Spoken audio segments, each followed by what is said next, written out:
filho. Você tem uma casa na praia? Tenho, não. Um carro de luxo? Não, senhor. Um namorado rico? Não, senhor. Aí perto de mim, bicha nojenta. Só uma bichinha, não é gay não, porra. Aí, obrigado pelo carinho. Eu estou toda segunda-feira com meu amigo Pescocinho lá no Bahamas, quarta-feira agora estreando no dia 3 lá no Rancho da Picanha, em Itabaú também. E Zé, a luta continua, amigo.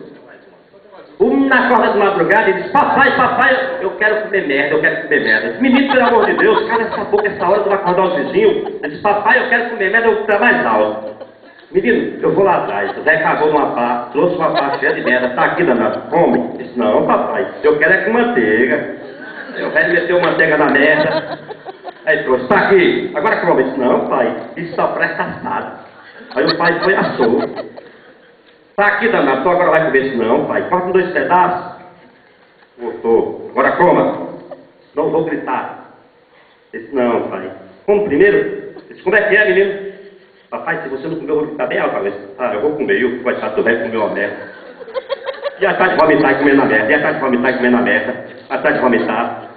Aí terminou de comer, coitado. Então o velho puxou o cinto. Agora coma o teu pedaço, filho da mãe. Não, papai. O pedaço que você comer era o meu. Obrigado, gente. Um beijo no coração de vocês. Eu amo vocês. Eu amo essa terra, Natal. Esse nosso amigo, vamos dar apoio a ele. Se Deus quiser, na próxima vai ser um negócio bom. Um beijo para São Paulo, um beijo para Paraíba, um beijo para o Brasil. Eu amo o coração de vocês.